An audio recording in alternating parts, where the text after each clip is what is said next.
This is time and place. We got a quorum present. Stand for the pledge, please. I pledge allegiance to the flag of the United States of America and to the republic for which it stands, one nation under God, indivisible.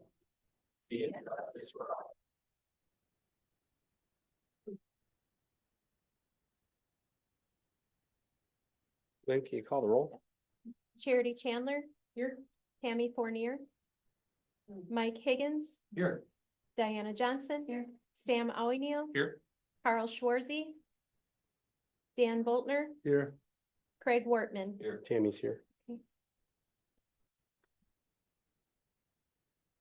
Okay, this is the time where we preview the agenda. Any changes, Lynn? No, I don't have any. Okay.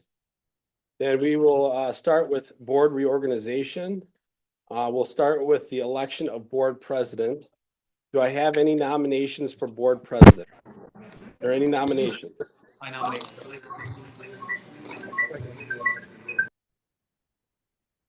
Any other nominations? Anyone? I nominate Mike Higgins. Okay. Is there a second? I'll second. Are there any other nominations? Any other nominations? Okay, nominations are closed. Will you please send the ballots?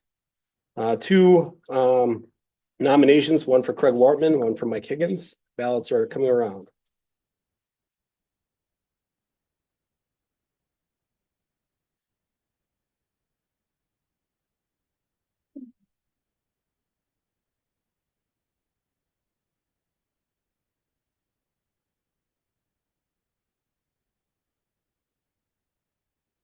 Join the meeting.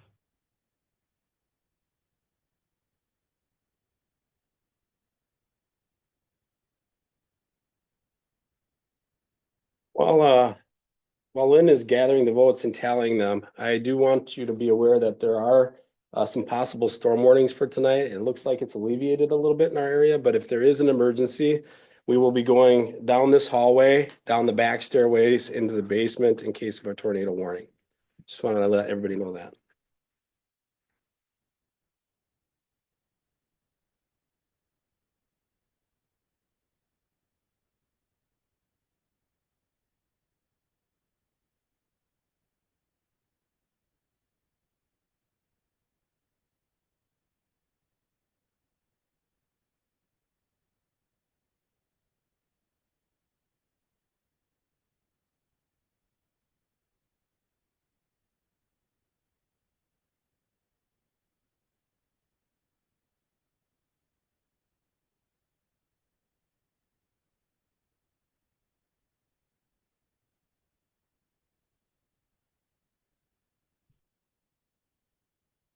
Okay, congratulations to Craig Wortman, board president.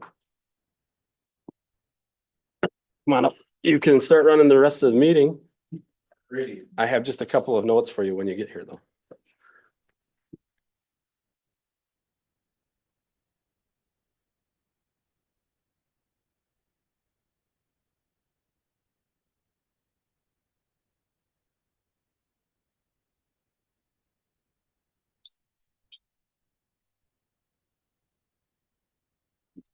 Okay.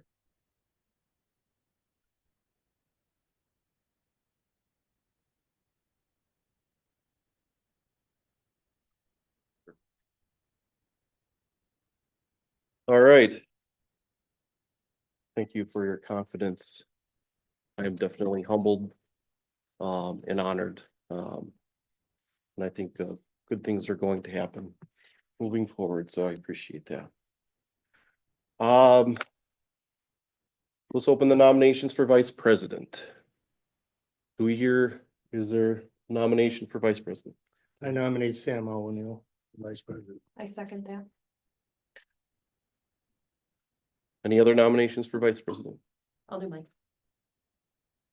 I'll second. Nominations for Mike first and seconded. All right, any other nominations for vice president? Hearing none.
Congratulations, Sam, Vice President.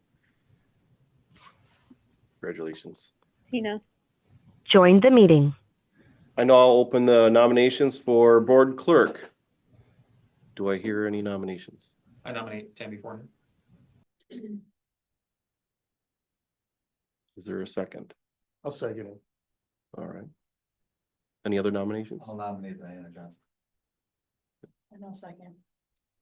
Okay. So we have nominations for Tammy and Diana for board clerk. Was there any other nominations? Hearing none.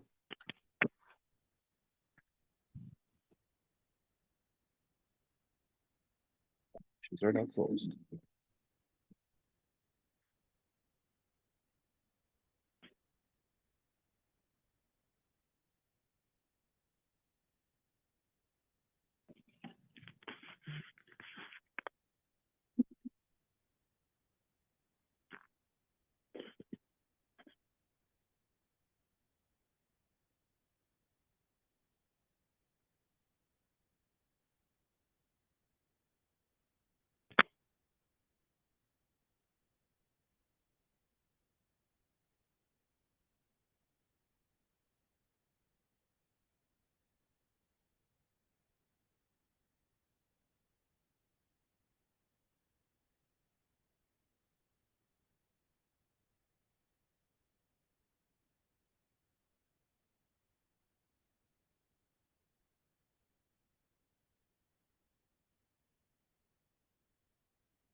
Congratulations, Tammy. I now open the nominations for board treasurer. Do I hear a nomination for board treasurer? I nominate Carl Schwarzy. Is there a second? Second. First by Tammy, second by Sam. I'll nominate Mike. Nomination for Mike. Is there a second? Second. Charity seconds for nomination for Mike. Any other nominations for board treasurer? Nominations are now closed.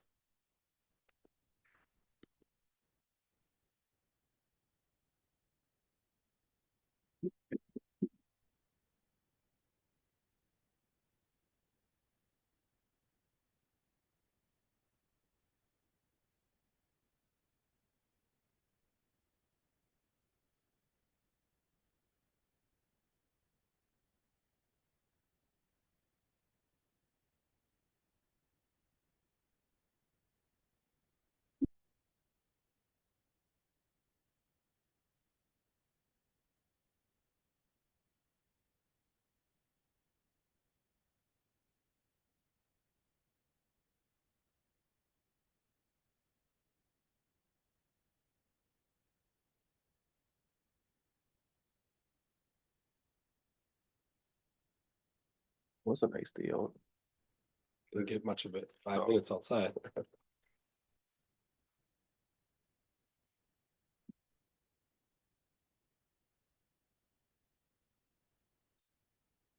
Was.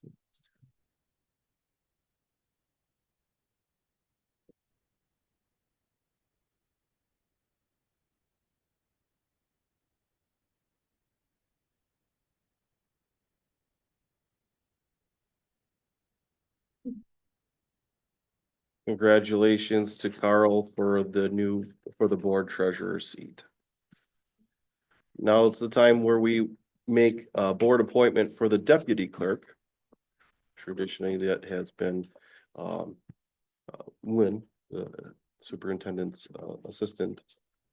Do I hear a motion? So moved. Second. Second. All right, it has been moved and seconded by Dan to appoint Lynn Linskins as the deputy clerk. Roll call vote.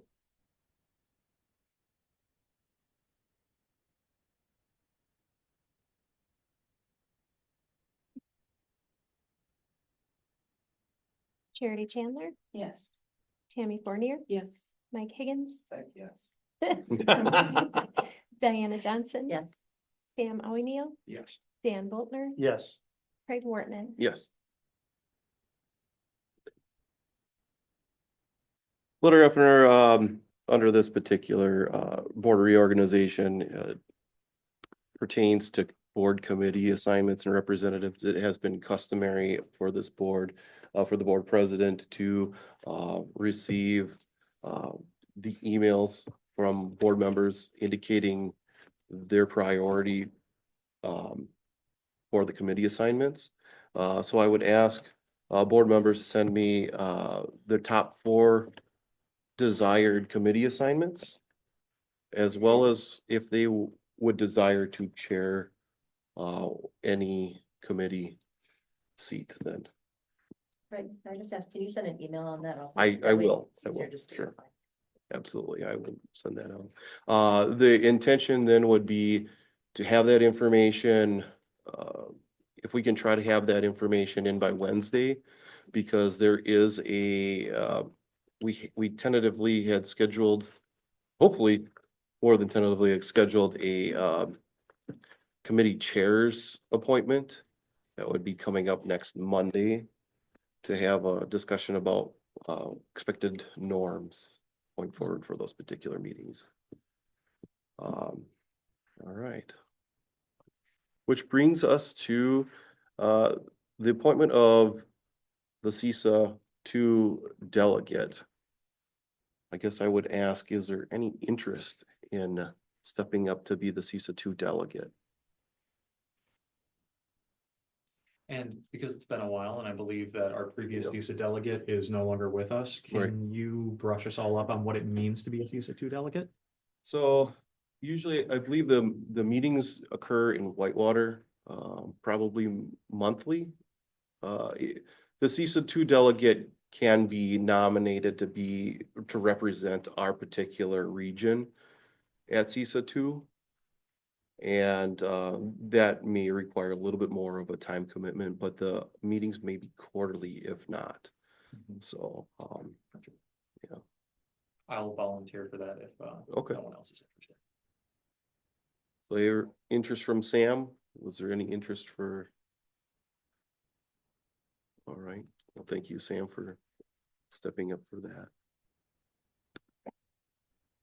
There's also the WASB delegate at the WASB State Convention. Was there any interest in serving in that particular role as WASB delegate, where you would go before during the convention, they'll have a delegate session by which you'll weigh in and represent our school district on particular issues. I don't know, how would you say it? And so every year they do, they gather resolutions from all the member boards and pull those together. And then as the delegate assembly, you get to go represent this board and vote on those resolutions for WASB. There's a little bit of a training that happens, and then you go and you hear them out and then take a position for the board on that vote.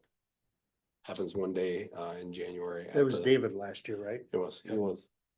Matter of fact, he did last 2 years. Okay, so we can keep that open. We'll bring it back next month for consideration. If it's something that's of interest to you, please feel free to email. That brings us to the first of 2 opportunities for public comment. I would ask the public to as they step up, please indicate your name and address for the record.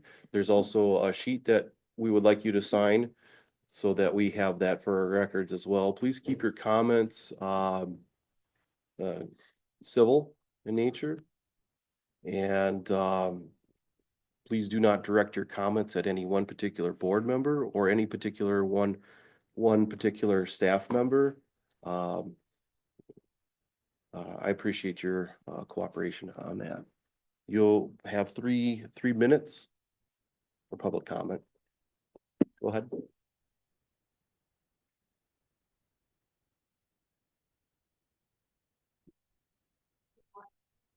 I'm a fourth grader at Leap Elementary, and I would like you to stop using weed killer on all school grounds. Last year, we planted a large pumpkin patch behind our playground. Our school has a produce cart where people can leave donations in exchange for things we have grown at school.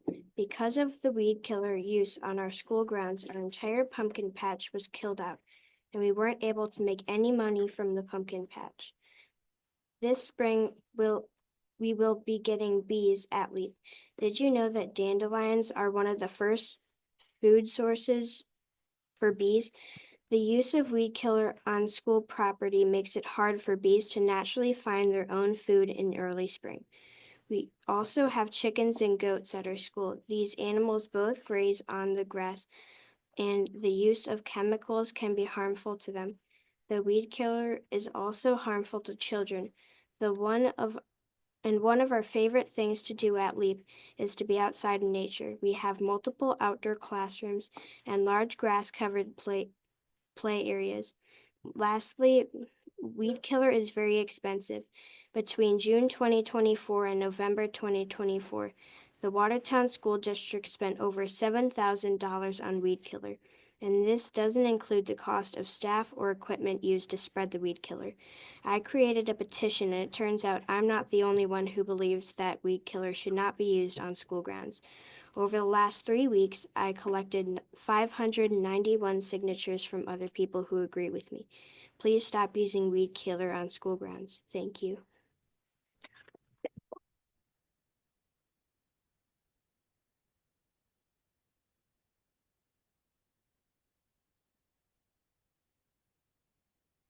Anybody, anybody online?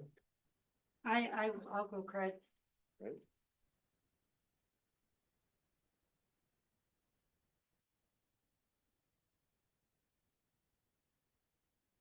Stacy Estudillo, here in Watertown. I won't give my address for some things that's happened in the last month. I would like to welcome all the board members. Happy to have you guys here. I want to remind you guys that you were elected. It was a mandate from the community. What the community has been voicing for the last 2 years is transparency, girls' spaces to be safe. The draft C vote went through.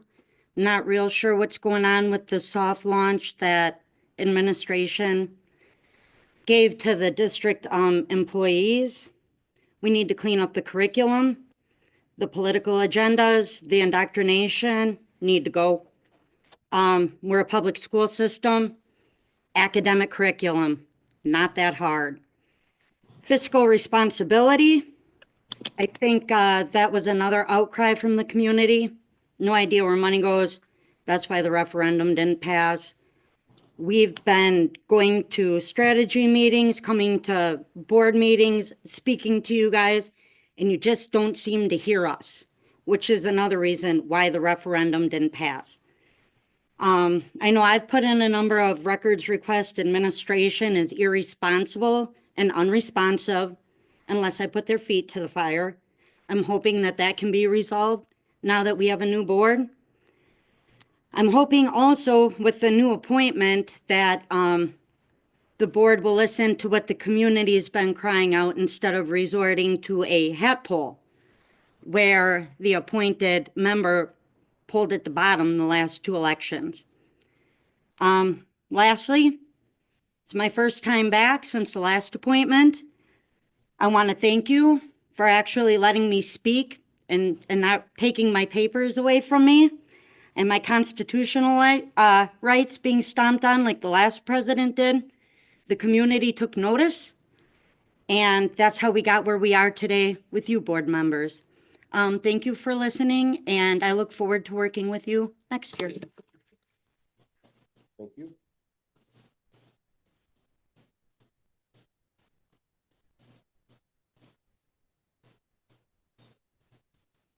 Good evening. members of the board, parents, and community members. Can you identify yourself for the record? My name is Cadence Ledoux. I live at N9680 Pleasant Heights Circle, in Watertown, and I am a student at RMS. I'm here tonight because something very important to me and many other students is being taken away. Because the referendum did not pass, our district is being forced to make painful budget cuts. One of those cuts is laying off teachers like my music teacher, Miss Greer. And I don't just think that it's not fair to her and to us. Miss Greer is more than a music teacher. She's someone who makes every student feel seen and valued. She teaches us how to express ourselves, to be confident, and how to work together. Her classroom is one of the few places in school where students of all backgrounds come together and create something meaningful. She doesn't just teach music, she builds a community. I understand that money is tight. I understand that tough decisions have to be made, but when we cut teachers like Miss Greer, we are cutting opportunities for students to grow together. Please remember that behind every budget line is a person, a classroom, and a future. I'm asking you on behalf of my classmates to fight for our teachers, to fight for Miss Greer, and to find a way to keep the heart of our schools alive. Thank you.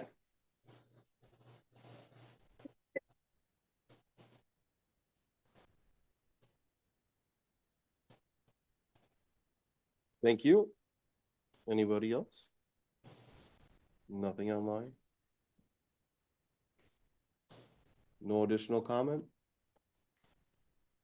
Okay. Public comment is now closed, which brings us to announcements and recognition and communications. We happen to have, do we have our student representative, Edison? All right. Hi. So since last time I've been here, WHS has had many more accomplishments and events. So our juniors had the opportunity to apply for direct admit to be admitted into most of the UW schools. Prom is being held May 3rd for the students. Post-prom is also being held at the Elk Lodge for students. 11 through 2, where students have the opportunity to win prizes and play games. This is an exciting time for seniors, especially to get prizes that are for college. Along with their last event before graduation, WHS held the Children's Day Fair April 12th. Teacher Appreciation Week is coming up May 5th through 9th. The WHS forensics team competed at the state competition at UW-Madison. Freshmen and sophomores took the pre-ACT April 9th. 12 students attended HOSA state competition in the Wisconsin Dells. The Watertown High School Visual Arts Classic team participated in the state VAC competition at Edgewood College on April 11th. Watertown brought home 6 medals, gold medals, 4 silver medals, and 1 bronze medal. Show choir performed at elementary schools and the middle school and performed for the community to see. FCCLA members competed at state, and 2 students, Paige Walter and Nadia Schmidt, qualified for nationals in Florida this summer. And spring sports have officially started having their games and practices. Thank you. Thank you, Edison.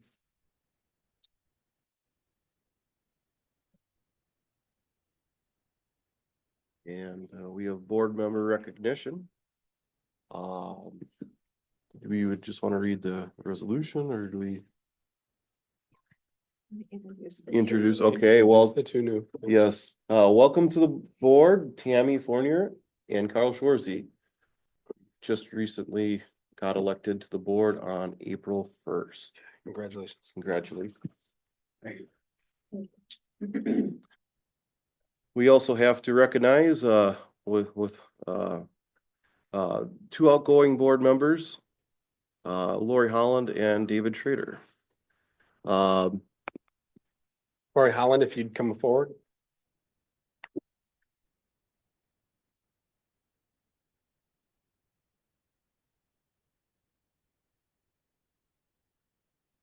Background over here.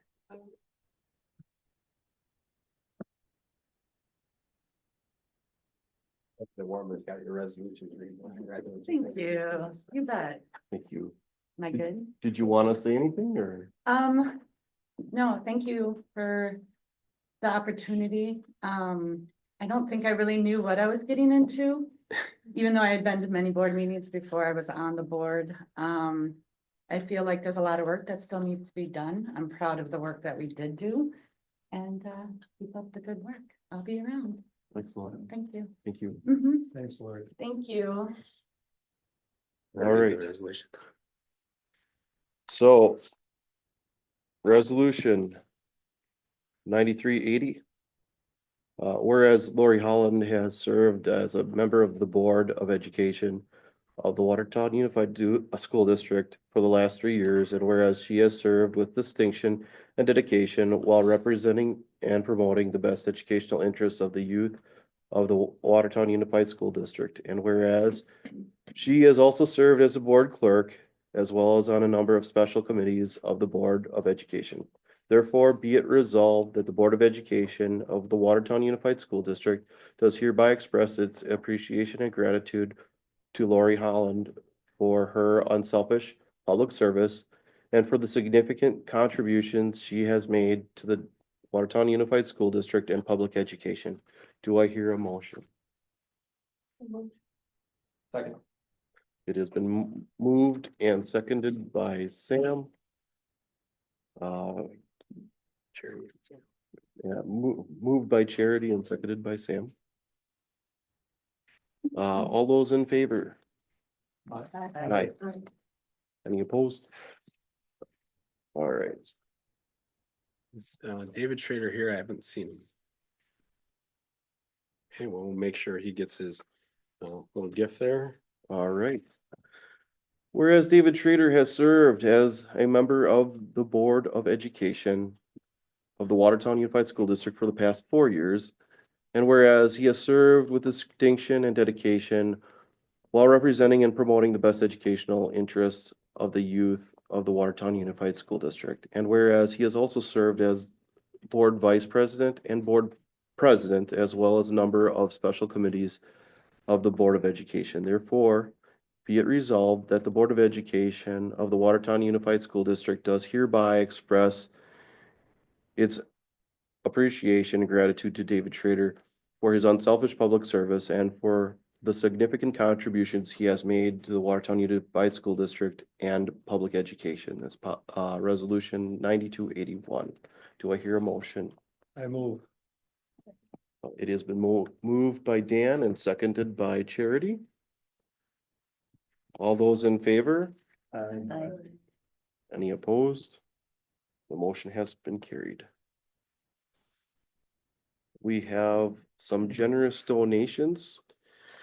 Yes, I have a number of donations here. You can also see them in the public content for the board meeting. And we usually go through these and thank those donors for giving to many programs. This happens to be Skills USA for $1,000 anonymous donation. Kusel Equipment, $1,250 to Skills USA. Glory Global Solutions, $1,500 to Skills USA. Jerry Hep Excavating, $500 to Skills USA. Yeah, go ahead, pass it around. Components Plus LLC, $500. Skills USA. Richter Heating and Air Conditioning, $1,000 to Skills USA. Holtz Motors, $250 to Skills USA. Integrity Wire EDM Incorporated, $400 to Skills USA. State Bank of Reesville, Reesville, $1,000 to Skills USA. And Johnsonville for $1,000 Skills USA. Like again, thank all of those donors to help, especially this for Skills USA. It's really appreciated. Thank you.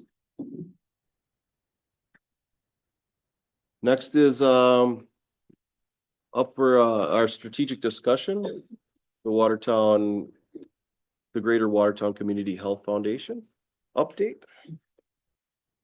Well, good evening. Thank you for the time. There's some new faces I don't know, and I'm from new faces to many of you. My name is Ben Waymeyer. I'm the president and CEO of the Greater Watertown Health Foundation.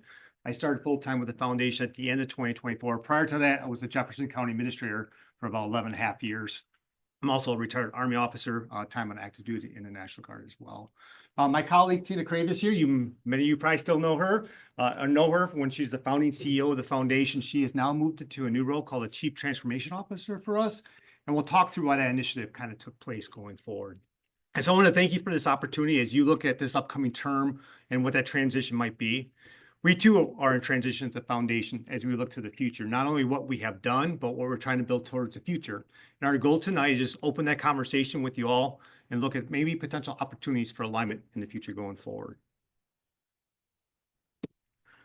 So part of the conversation was really to talk about the history briefly about the foundation. Some know who we are and some don't know quite who we are. So the foundation really started in 2015 when the hospital sold to an entity called LifePoint. And during that process, a joint venture board was developed. So LifePoint owned 80% of the hospital and the foundation owned 20% of the hospital.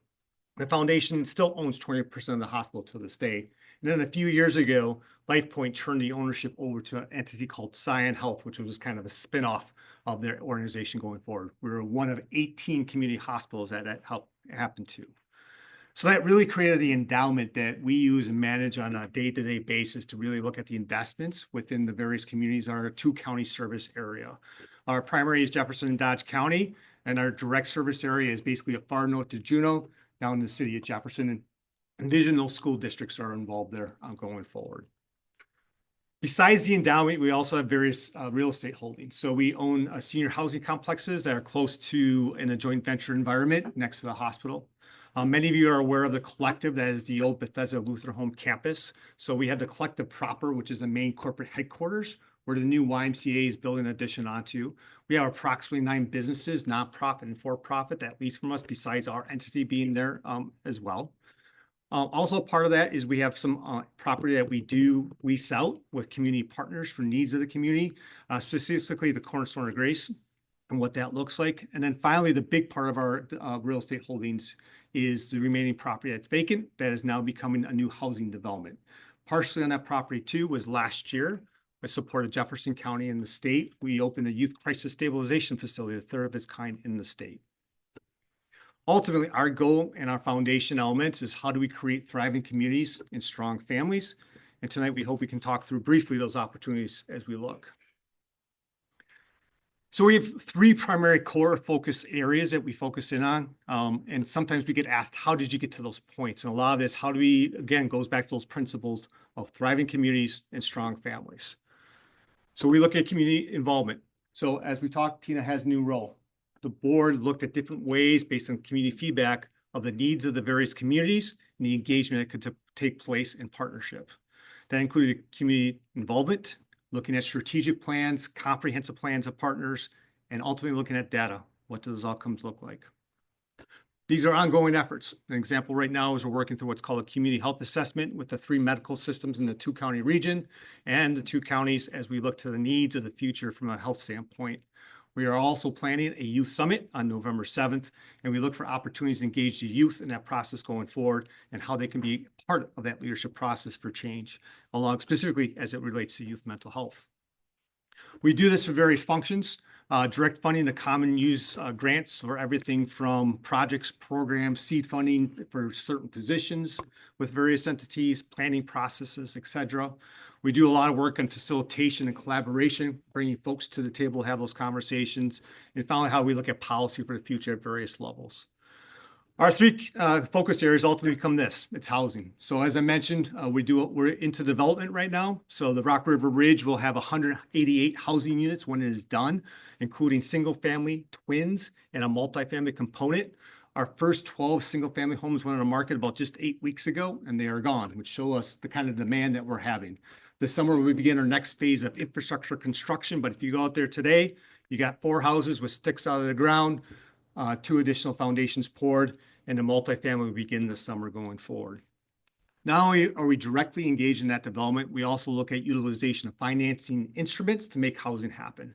So in partnership with the Dodge County Housing Authority, we provide some gap financing specifically for a project up in Juneau County across from Dodgeland Schools. And this upcoming summer, we'll begin a process for additional housing through gap financing for Lowell. In the Jefferson County region, we were founding partners with what was called the Live Local Development Fund, which has multiple partners, nonprofit, for-profit, and local government to develop a revolving loan fund for gap financing of housing. That is now up to $9.5 million with various partners, and the first projects will roll out this summer going forward. We continue to look at efforts related to housing, both from an affordability and product standpoint. But in general, this region is close to 3,500 units short of housing needs based on current demand needs. That feeds into our efforts related to community and economic development. So we serve in things such as Thrive Economic Development. Just last week, we went to the Milwaukee Summit with Biz Times, talking about the promotion of workforce development and those opportunities within this region. And that ties to you all as you educate our future workforce and for the future. Early childhood education is also a key area that we looked at, and there's many subcategories to that. One area is how do we look at childcare entities as themselves? In the last 2 years, with various capital investments in planning, about 532 childcare slots have been developed in the 2-county region. Now, they're slots, doesn't mean they're fully staffed slots. And obviously, I think many of you are aware of some of the crisis for staffing, just like many other positions for childcare. We also have engaged with Madison College with the development of education programs specifically geared towards early childhood education. There's been about 26 folks have gone through that program. And finally, we've tried and look at options such as employer-sponsored care to see if that could be a way to help with what childcare looks like. But a key component also in early childhood care education is really focused on preparation for kindergarten. What does that look like? Specifically from a development standpoint and academic areas looking ahead to the future. So we focus on things like opportunities for literacy. I have about 70% of the families eligible use the Dolly Parton program that we sponsor. That means you get 70% of our families are going to book every month for their, to read with their kiddos, and looking at that opportunity moving forward. You'll see throughout the areas, we have a program called Talk Replay in partnership with many, including the library here in Watertown, along with many other partners. The whole idea is engaging in that learning process, both with families and community to move forward and really get at literacy issues going forward, along with other academic outcomes going forward. One of our key metrics the board identified is the 3rd grade reading score. And that's an outcome we're looking at for our communities because there's so much direct information related to 3rd grade reading scores and what does that outcome look like for folks coming out for workforce of the future. And finally, our last major thing is related to mental health. And that's really where Tina's role is coming into now as Chief Transformation Officer. We're partnering with our community partners, including the 2 counties, the medical providers, and what are those gaps of need and really the continuity of care, but also youth mental health. One thing that really struck us is as we looked at youth mental health is really 2012. And 2012 is, I think, there's this book called The Anxious Generations. And if you would like a copy, we happen to have a few here tonight. But it's really a conversation piece of what took place with smartphones, interactions in school, social isolation, and things along that nature.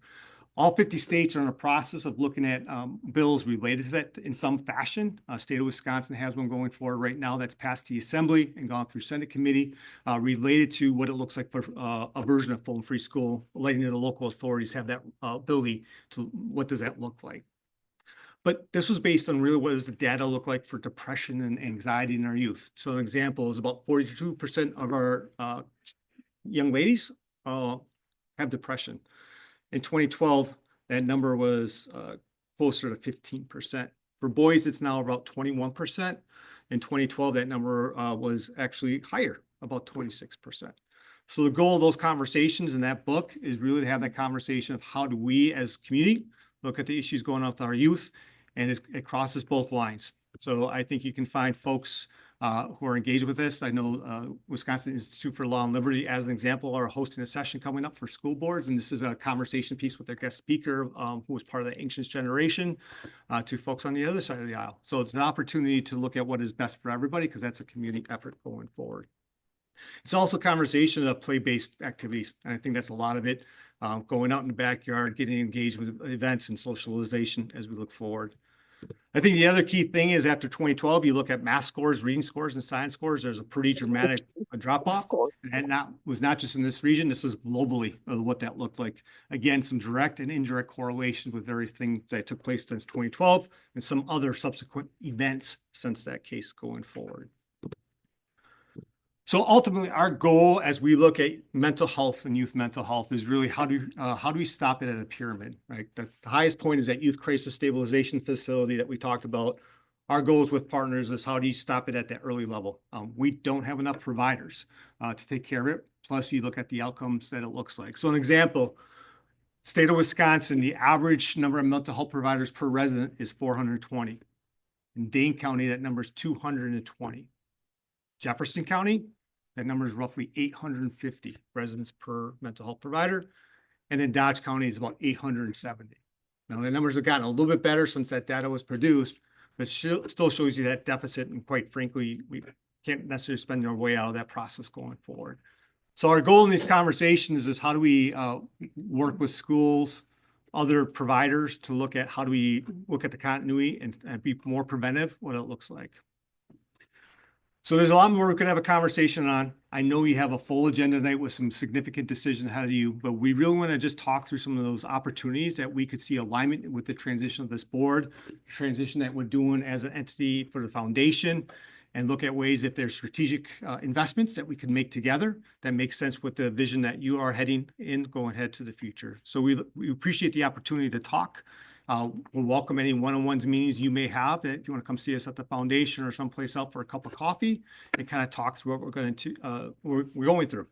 So as part of the Anxious Generation, we'll also give you the impact report. So when you talk through the 3 things we talked about tonight, you're going to see data related to mental health issues we're working on, childcare, housing, and the investment at the foundation. So you can kind of see where those dollars are being invested. So Craig, I appreciate the opportunity to talk to the whole board tonight and look forward to future conversations with you all. Yeah. If you could save me a copy of that book, I'd appreciate it. We have a copy for everyone who would like one. So where's the money coming from? Which part? Well, with all the grants that you're handing out, where are you getting the money from? So the endowment, we invested like everyone else, and we look at the marketplace, and we have impact investing might be below market rate. Then we also look at market rate, and the dividends, the interest we get off of that is how we make it.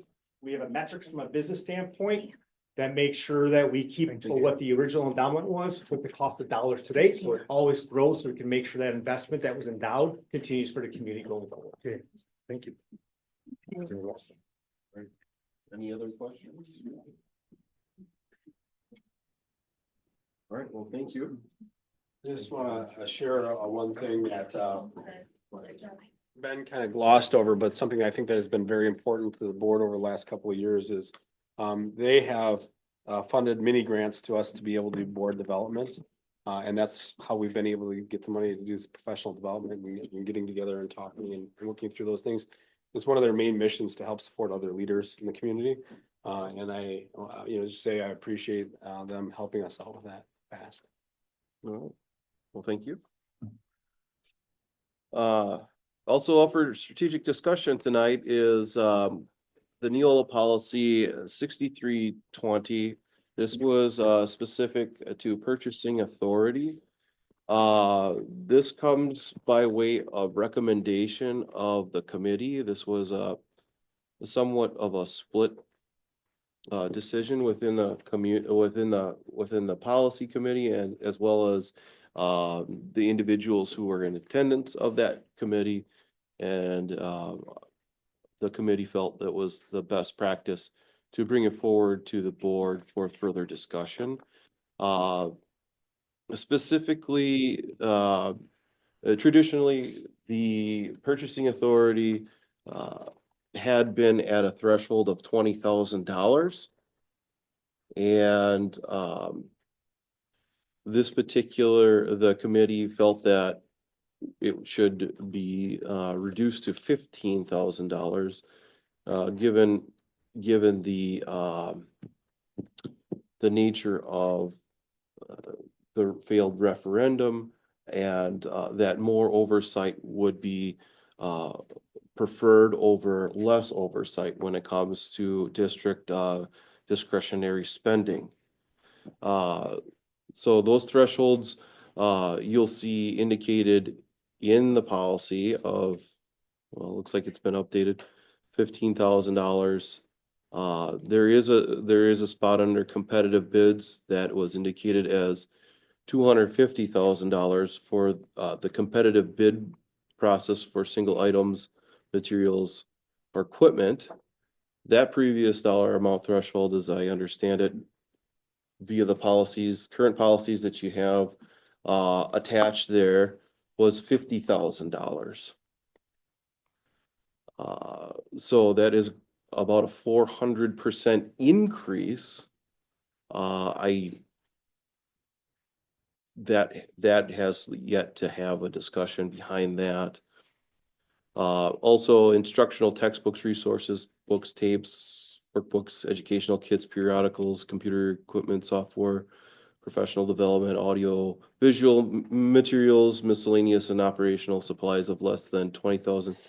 I believe that should also be 15. Then under general provisions, contracts can be awarded by the superintendent or designee without board approval for any single item or group of identical items of costing less than $15,000, not 40,000. And then the debarred contractors, that I believe, that was existing language, for any contractor, subcontractor with a value of in excess of $25,000. Did anybody, maybe I'll turn it over to superintendent if he happens to have any other Sure. comments to add. Just by the way of history, especially for our newer members. The last time, before our recent policy committee meeting, this was brought up in November at the policy committee meeting. And our business office did recommend in many of those areas to go to $40,000. And the reason that is because of inflationary expenditures, and that hasn't really been touched in a long time. And I know that Mr. Wortman brought up the idea of going from $20,000 where it was, instead of going to 40, going to 15 was exactly what he stated, which is the failed referendum and maybe some community feedback about more oversight. And so that's where that is.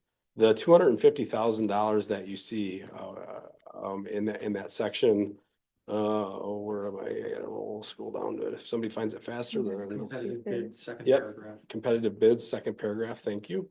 The reason our business office went to that amount was because that's the federal guidelines have changed to that amount. And so trying to follow those federal guidelines or get closer to those federal guidelines than we were. That's why they would put that there. As well as down below where you still see 40,000 there under this similar topic as letter A, I think. Let me get to there. General. Yeah, under provisions. general provisions. Is that right? Yep. That as well, the business office was looking to go to that same $40,000 threshold that they had put prior. The committee since then has talked about going to a $15,000 threshold. When we last discussed it, just recognizing, what that $15,000 threshold is. I didn't do the math right away, but I know back in November when we did the math on $40,000, it was 0.0003% of the total budget, which would be the authority that you would give at $40,000 to the district administration to be able to do day-to-day contracts and those kinds of things. Any discussion? I have a couple questions. Go. So, Charity at the last meeting had mentioned any data in regards to how many approvals have came to the board historically to see if it was actually necessary to increase the limit to $40,000. I was wondering if you have that data available. Yeah, so purchases from $20,000 and up were 48. And purchases between 15 and 20,000, there was 35. So it'd be an additional 35. Sarah, do you have an estimate about how much time goes into each of those? Just approximately? It does take some time. It depends on what it is because it depends where it's coming from, but it's really gathering the information from whoever is trying to make the purchase and then having them put presentation materials together and then working it through the fiscal. It does slow the process down, obviously, which is not always bad, but sometimes, especially when we're trying to plan projects for the summer, it does definitely slow things down a little bit. Okay, and then I was wondering if the $250,000 that you had mentioned, if that's the federal guidelines for the ceiling? Like, are they saying that that's the ceiling that you can set it to? It's the purchasing threshold to start competitive bidding. So it doesn't mean that we would not get bids for something that was lower than that. We definitely would. I mean, we always do. It's just for the official competitive sealed bid process. That's the federal threshold for that. So we were just tying it to that. The 10,000 that's in there is the federal micro purchase guideline. That was just moved. It was 3,500 and now it's 10,000. Okay, all right, thank you. Go ahead, Carl. You're lucky I wasn't on that committee because it'd be much less than that. That's all I got to say. Okay. Diana? No, you go first. So just a few things, because we have some new members also. The overall budget. Staff, salaries is what, like 80%, right? Not quite, so I'm just, big numbers, what we're talking about here is 20% of the overall budgetary conversations, correct? The back and forth, monetary spending, et cetera. And you had said it's like 0.03% of our overall budget, or was it 3,000 to kind of jump on that? Right? I mean, Okay. whether it's 15 or. I'm wondering, and I know that financially we have a responsibility. I know that our last referendum was extended 3, 4, 5 extra years. You know, so I know from being on the board, this is now my 4th year going in, that there has been fiscal responsibility in terms of spending and things that way. I'm wondering what impact lowering it to 15,000 while costs have gone up. I look at my budget at home to feed my family, to just house my, whether it be clothing, whether it be electricity, whatever, costs have gone up. If someone was to say to me right now, Diana, your overall money goes down on top of it, you know, that's an even greater impact. We're already putting stress on the teachers. We're already cutting positions. We're already, you know, there's so many things that are there. I guess I'm wondering what impact this would overall have on operations in general. Sam? Yeah, no, I just wanted to ask for one clarification. So you wanted to, correct me if I'm wrong, the proposal was to change every instance of $40,000 to 15. Was it also to change the instance of $250,000 back to 50? That part of the conversation may have been a little bit more ambiguous, but, Okay. but I mean, I, in the spirit of keeping it consistent with, the alignment process, yeah, that would be the intention, to go back down to 50. Gotcha. And I think I'm echoing your question earlier, Tammy. But if we were to drop it back down to 50, that wouldn't be being out of compliance with the law. It would still be within compliance with what the law is looking for. What they don't want in the federal law is for you to go higher than that before you start doing competitive bidding. Is that what the spirit of the federal law is? That's right. Yeah, that's right. Okay, thanks, guys. I appreciate it. That was all. I just wanted that clarification. Thank you. So, Can I just? yeah, go ahead. Sorry, I missed you. I thought Diana asked the question. That's what was a statement, and I was kind of looking for the answer to that question. If we had a rough idea of what that would do. Yeah, so it is definitely going to slow things down. And that I believe may be the intent, right? There are gonna be approximately 30 to 40 more purchases a year that will have to come through the fiscal committee, from the fiscal committee to the board through a resolution process. And so that tends to delay any work on that for at least 6 weeks. And a follow-up question to that, yeah, I sat on fiscal, so I have kind of an idea, but maybe for the newer board members, whether Jared or Sarah, what kind of purchases are we talking about when we're talking that $20,000 purchase, or, you know, what would get slowed down? It's a lot of software purchases, some buildings and grounds things, some basement floor where we were like removing and remodeling the stage at one of the buildings. Some furniture purchases. A projector at the high school. Things Apogee, things like that. And some of these things do work through committee in a different way. I see names on here that I know they've gone through Compass Care, Timber Doodle, certain things that have gone through Ed Services at different points. But yeah, it's a lot of software is what it looks like, and then some buildings and grounds, some curriculum. So it's a variety of things. And when we talk buildings and grounds, when we slow things down in the summertime, working with a lot of different contractors that do a lot of school work. If they get slowed down in any way, shape or form from end of May to middle of August, it delays a lot in school. It affects the kids in school, it affects the teachers in school.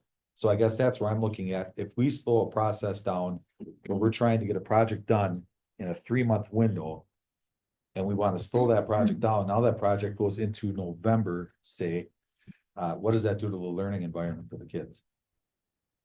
Well, there would be a disruption at that point. I mean, we try to schedule things when students aren't in the buildings as much as possible. And it's also always tricky in the summer because you're crossing the fiscal years. So we're usually trying to fit it into one or the other. And so the timing is important in the summer. Charity, did you have anything? I think I was just looking at one of the things that was mentioned in policy was, if we are to align, want to align with prior policy, do we then go back to the 20,000, 50,000 to align with what was there before? And that was one of the questions that was thrown out there for discussion. And I guess, given that we have full board here, I'm curious as to what folks' thoughts would be on that initial point. Yeah. I'm okay with the way it was. 20,000 was fine with me. I'm not sure I agree with the 40,000, but I don't think we need to drop to 15. I can follow Dan wholeheartedly, maybe even raising it, I lean towards, but at worst, I'd follow Dan for sure on that one. Is there any way we can do a trial run and see how long it's taking us and reconsider it later? Have a sunset clause, something like that? In which respect? Well, if we were to change it to 40,000, that a few months down the road, we could take a look at it again and reconsider. Hold on a second. Tim, go on. I guess I wouldn't support that personally. I think it should have, I'd be comfortable with the 20,000, the initial limits. I don't, it's not a hill I'm gonna die on and make it to 15,000. But I think $40,000 is a bit excessive. Based on what I've seen here, the district's been very good at bringing proposals in a timely fashion to make sure that projects are done during the summer, based on the meetings that I've seen. So I guess, are we concerned that we're gonna folly on that? With it staying at $20,000, the district's not gonna be able to keep up with the scheduling, I'm just wondering, or like, is there? And as far as things that happen, I was reading policies and my understanding is that if it's a crisis situation, you have the authority, correct, Jared, to make any purchases, even if it's outside of the spending limit. If it's something that is seriously going to affect the learning environment based on the policies that I've read, that clause is already in there to ensure that learning is not interrupted by the board needing to weigh in on purchases. So my understanding is it's not necessary purchases that are required by this policy, correct? Right. So, just for those of you who are new, in a crisis situation or emergency type situation like that, what I do is I contact board leadership, which is the president, vice president, and say, here's the need. This is what I'm looking to do, and here's why I have to act. And just having that heads up and discussion point with your elected leaders of the board to make sure that process goes forward. So there's not even zero oversight at that point. There's still oversight by the board in that conversation or discussion. Okay, but you don't need to wait No, I don't. Yep. So, sorry, didn't. Oh, I'm good. Go ahead. Did you? Yeah, to build off of your point, and kind of to piggyback off of what Dan said, but in a different direction, I think it would almost be better if we're considering the short amount of time that we have during the summer and renovation projects that happen during the summer, I would almost propose that for now, we keep it at 20,000 and then we revisit it at the end of summer. And then we can talk about, do we lower it to 15? Do we bump it up a little bit? We can have that discussion at the end of summer after some of that some of those tightest moments are past us. Okay. Thank you. My take on it is, raising it to 40,000 is quite an audacious ask after the referendum. And I was one of those individuals that was pretty adamant that we were doing the right thing by asking for the referendum, and the public disagreed with me, and they still put me into office. That also means that personally, when I look a staff member in the eye that we have decided to let go, and that could be as many as 60 to 80 staff members, I have to honestly look at them and say, we've done everything that we possibly can within our control to watch our spending.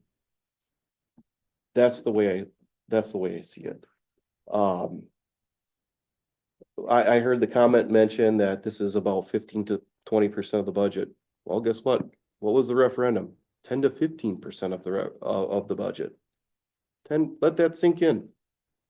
If we can save a little bit by being a little bit more astute when it comes to discretionary spending, that can make a big impact on keeping valuable resources in their classroom.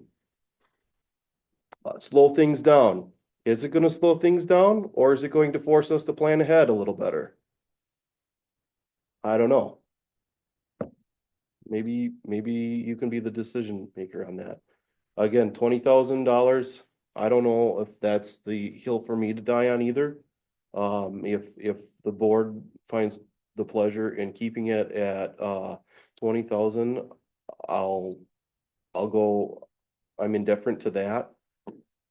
But I would recommend that we leave that table in as well. The table on the current policy of 3310, and I would also call particular attention to those particular guidelines there, where purchases between $5,000 and $5,000, they are always going to be approved by a supervisor or administrator, and that there is going to be some sort of informal price comparison. I think that there's a justification for actually looking at the requisition form itself and saying, as a board, are we asking the particular questions? And I realize this might be assumptive. Are we asking the question, what price comparisons have you done in order to justify this purchase? I think that's important. The other one, 5,001 to $20,000, a superintendent or designee to obtain 3 quotes per board policy. Also from 20,001 to 50,000, that is a Board of Education approval, where there's 3 quotes per board policy, and anything over 50,000 is also a Board of Education approval, competitive bids per board policy. Any further discussion? Go ahead, Carl. Trust but verify. All right.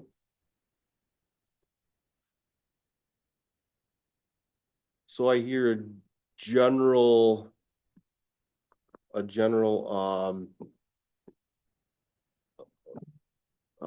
I don't know, agreement that 20,000 is perhaps where we should leave it. Can I make a motion to that effect? You can. Okay. Then I would motion that we move the policy forward in the process with the amendments or alterations where necessary, altering 40,000 to 20,000, 15,000 to 20,000, and 250,000 to 50,000. And that we revisit that at the end of the summer, once school commences. So your motion, so that I Yeah, I know can it's a little complicated. clarify, is basically the current board policy 3310 chart. You want the, Yeah. I would like to bring the new Neola policy in line with the original Watertown Unified School District policy. And yes, also to add the table in there as well, to preserve the table. okay. Do you think that that needs to go back to committee, or do we think we have a good enough direction to move You it? can pass it to first read if you're, right here, Okay. if everybody's in agreement. There was a motion to move along the lines of 3310 to first read. Is there a second? Second. It has been moved and seconded by Mike. Was there any further discussion? I have a question. So what are we doing? We had 6320. But now. I know we took the table from 3310, we changed the numbers, but what did you just say now with 3310? So, go ahead. No, I go would ahead. say, my understanding is this, that we're gonna bring it in alignment with 3310. But we're gonna use the verbiage in the new Neola policy. Okay, the only thing that we're bringing over is the table as well as the old numbers. We're not gonna look to change any of the numbers that was previously discussed in November and or at the last policy committee meeting. Okay, I just wanted, because a lot of the verbiage is already from 3310 in this Neola policy, so that's Correct. just where I was confused. I know we had Yeah. talked just about bringing the table over, okay. Yeah. That is correct. Okay. Any other questions on that? Did you have a second? We did have a second. We had Mike. Mike, okay. I guess that worked. Any further discussion? Take a roll call on. Roll call vote, please. Charity Chandler, Yes. Tammy Fournier, Yes. Mike Higgins, Yes. Diana Johnson. Yes. Sam Oweneel, Yes. Carl Schwarzy, Yes. Dan Boltner, Yes. Craig Wortman. Yes. And the motion carries. Can we make a note too, for board leadership, Sarah and Lynn, you and I, to make sure that we put that on the fiscal agenda, since we don't have a fiscal chair right now, for probably October. That way we get all the September bills through the summer done, and we put it on for the October fiscal committee for review. Yep. Thank you for indulging that. All right. All right. So that brings us to our reports. That's you. Keep going. All right. Okay. Woo. Tell me when we're ready, and I gotta turn this guy on here. You're good? Okay, just a nice little picture of some staff sitting outside of Douglas on their common planning time that we had a while back. And it's always nice when we have good weather, especially in the spring, getting outside. I know the kids enjoy it too, so they were just taking some time out there working together. Also, for celebrations, we had the River School Middle School Academic Bowl team competed with 4 other schools in the area in the language arts, math, social studies, science, and current events. Had several winners from 1st to 3rd place, and the current events team placed 3rd. Those are most of your academic bowl people there. Riverside Middle School also inducted 25 outstanding students in the National Junior Honor Society on Monday, April 7th. And those students were recognized for demonstrating excellence in their area of scholarship, leadership, service, and character ed and citizenship. Again, pictured there are our Riverside Middle School inductees. FCCLA, the Family Career and Community Leaders of America members competed and won various events.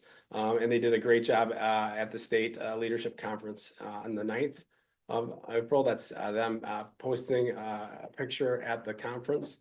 But we had multiple winners. FCCLA does a great job with that family and career and community leaders. We also, another celebration, we have some students who in our advanced learning department had awards night recently. A number of those students participated in the Newberry Challenge. And that's a Newberry reading program where they challenge themselves by choice, picking up a number of books that they're going to read and getting to their goal. Some of them participated in Southern Lakes Anthology and were presented with different awards. And these students were also awarded with achievement from the advanced learning department itself, whether it was through Word Masters Academic Bowl. You can see them all up there, but Ms. Bergans, Ms. Pochop, and Ms. Jensen do a great job working with those students throughout different areas. Youth apprenticeship, this is out news today. Okay, this is brand new news, and congratulations to our youth apprenticeships. We had 136 apprenticeships registered this year. 136, well over 120 different businesses. And because of this, we're going to get $65,684 back to help fund those CTE programs. That money goes right back into those classrooms, and it's divided up by the number of youth that come out of each CTE pathway. Opportunities, RMS 6th grade tech ed survey class. Did a lot of fun things and taught kids how to measure within the 16th of an inch. They started to learn how to use some of our tools in the wood shop. And that's always an exciting time for them as they have to pass some safety skills to be able to go do that. And then how to sand and finish their woodworking projects. So again, they really enjoy that time and working on that. And then some other opportunities. Summer school registration is open. It opened on April 7th. We have today, up to today, earlier today when we did this, 746 students enrolled. The deadline is coming up on May 2nd to register. So if there's any other students out there who would like to participate, I want to remind people that's open to all the students in our community. So if there are some private school students or other people that want to sign up, we can look to enroll them as well. The annual Children's Day Community Fair organized by WUSD was held Saturday, April 12th. At WHS. The community fair is designed to connect young families. And we want to thank all of those who attend, and a special thanks to Jen Harris, Jacqueline Rokel, and Sarah Oudenhoven for coordinating that event this year. Watertown High School spring plant sale is coming up May 2nd through May 3rd. The sale is located in the WHS greenhouse. Bunch of dates for you to memorize or rely on Lynn to help you with, which I certainly do. But we have a couple of different meetings that are in there that are outside of sequence. May 7th and May 8th are special board meetings. Just want to bring those to your attention. Any questions? Okay. Now we have the Board of Canvassers report. Greg, do you want every number grid or red, or just kind of an oversight? Just an oversight would probably be fine. So we met as the Board of Canvassers, Dan, Lori, and myself. I will say that Dan taught his calculator a lesson that night, and very, very stoutly. So, but we do have new members that are currently here. Out of that, for 3-year terms on all of them. So that'd be Carl, Tammy, and Craig for 3 years. So congratulations. And we all signed the referendum. It kind of goes down if you want to read the notes, but exactly where the votes fell in the referendum, depending on where in the township or which township you were in. And it ended with 49-26 yes and 66-35 no. All right, thank you. So that brings us to the fiscal management report. You're still on the hot seat there, Mike. Thank you so much. I really appreciate that. And as I'm pulling that one up, because I didn't have that one up, give me 1 second, but we did meet on April 23rd. So myself, Craig, and Sam are present. We had other board members there as well. It was kind of good. You'll see some stuff coming up on the agenda, some nutritional services, surveys that did kind of come up and discuss that's going to be used for just kind of trying to see where parents feel, how parents feel, the food is in the district. We have a co-op agreement. That's something that comes up, every year.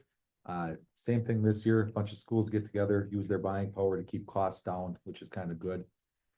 We did have a couple of purchases over 20,000. You'll see them come up a little bit later. Seal coat bids, Kevin kind of talked about some of those. And then Johnson Controls contract renewal. We were gonna do an operational referendum debrief. However, we did kind of run out of time. We're gonna be talking about that next month. That kind of concludes. You'll see some stuff coming up, like I said, later on in the agenda. Did anybody have any questions for the fiscal committee? Hearing none. Where we at? The human resources report. Is that also you? So we met as the HR committee as well, Dan, Diana, Charity, and myself. We had others present in there, including other board members. You'll see the consent agenda. There was some staff appointments and resignations that are coming up. The collective bargaining process is going to be beginning now. So that's a good thing. We can kind of start moving forward there as well. We did go into closed session for a little bit, and then we came back out and talked about the certified staff contract renewals. And then we have some future meeting planning as well in there. Any questions for the human resources committee? I am not on the next one. Which happens to be the Ed Services report. I can read it if you want me to. I was there. Oh, okay. Go ahead, Sam. Yeah, so just gonna kind of go over the broad strokes of the minutes here. We started out, well, David Schrader was there as the chair, Lori Holland, myself, and Diana. And we had a few other people, although I can't recall at the moment. You were there, Craig.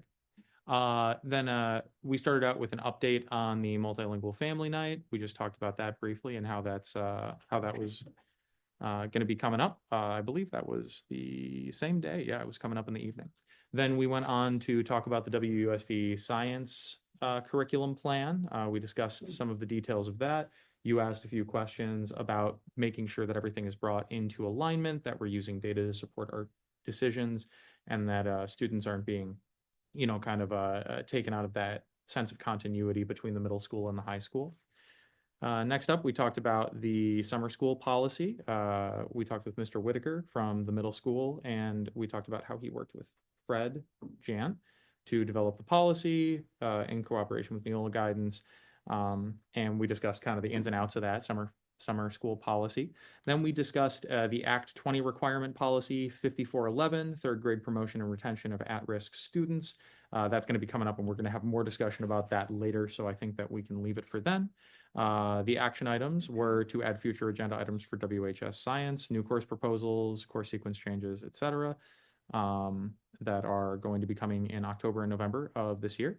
New curriculum adoption to be brought before the board in next spring, 2026. Forwarding the summer school policy and the third grade promotion retention at-risk students to the policy committee, which we discussed later on. And then we had some future agenda items on there, but I think that's for the future. So, yeah. Any questions for the Ed Services committee? And that is interesting that I have that pulled up. Hold on a second.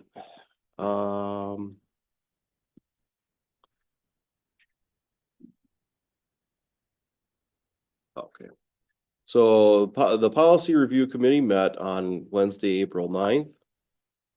I was present, Charity and Lori were also present. David Schrader was not. Also in attendance, Diana and Sam. We discussed a number of different policies regarding the summer or interim session for summer school. We did make a couple of verbiage changes to that as a recommendation to the board, which you'll see in the first read tonight. The same thing with the promotion and retention policies. We had really good discussion on that as well. There was a discussion about update to the verbiage in the weapons prohibited policy. I think that will be coming back to the policy. Then there is, some just general minor adjustments to the controlled substances and alcohol policy. We're going to ask the HR committee to offer professional development around communication, trusted communication flow, as well as the process in reference to policy 4112. We had the discussion about the $40,000 threshold that the fiscal committee chose not to put on the agenda, and we had that discussion here tonight, which worked out. I